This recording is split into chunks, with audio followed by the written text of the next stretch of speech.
Et en cette période de rentrée scolaire, nous allons nous intéresser à présent aux règles d'or en matière de sécurité dans les transports et notamment dans les transports scolaires. Alors pour aborder le sujet, je reçois Frédéric Duchemin, le chef du centre de secours de Beaumoirac. Bonjour.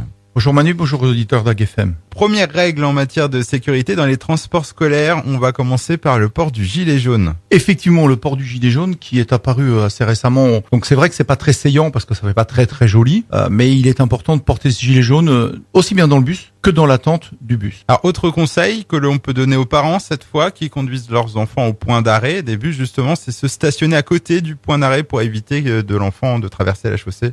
Alors bien entendu, puisque l'enfant, dès qu'il va prendre son bus et dès qu'il va arriver pour monter dans l'attente de ce bus, il va falloir qu'on le mette dans un endroit à l'abri. Souvent, on a des petites cabanes sur les bords des routes. Mais effectivement, il faut déjà éviter que l'enfant traverse la rue. Et puis éviter de courir si on est en retard, même si des fois c'est dur de se lever le matin. Et oui, c'est dur de se lever le matin, c'est pour ça qu'il faut se coucher tôt. Mais il faut surtout éviter de courir parce qu'on n'est pas à la merci d'une chute. Et puis les conditions climatiques actuelles, sont assez attrayante. Quelque chose me dit que ça va peut-être pas forcément nécessairement durer. Et il va faire mauvais, il va y avoir de l'eau, ça va être désagréable. Donc il va être important d'être bien vu et de faire très attention. Alors toujours à destination des enfants, attendre le bus dans le calme. Et puis une fois à l'intérieur, éviter aussi le chahut. Oui, effectivement, c'est pas les colonies de vacances. Et même quand on part en colonie de vacances, on doit être attaché dans le bus. Quand il y a des ceintures de sécurité, il faut obligatoirement s'attacher, avoir son gilet jaune, effectivement respecter le chauffeur, respecter aussi ses camarades et pourquoi pas, même si on a bien fait ses devoirs la veille, continuer à réviser un petit peu en attendant d'arriver à l'école dans le calme. Alors la ceinture de sécurité dans le bus, donc il y a un petit chiffre qui est tombé récemment, c'est 2/3 des passagers en autocar ne s'attachent toujours pas alors que c'est obligatoire.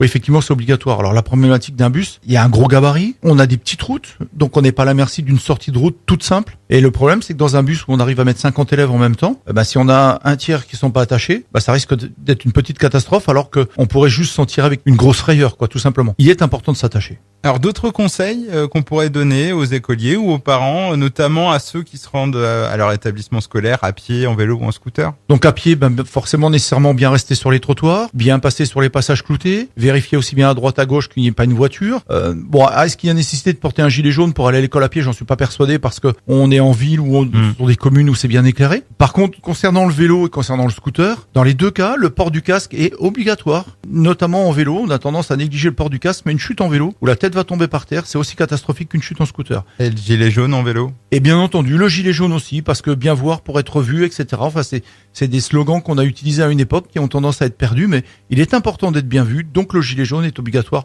aussi bien que le casque en scooter comme en vélo.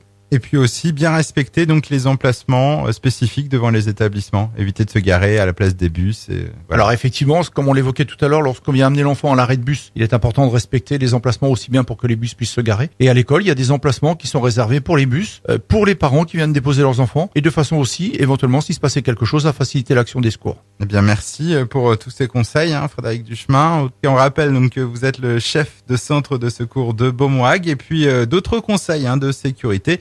Il y a le site des transports Manéo du conseil départemental, c'est www.manche.fr.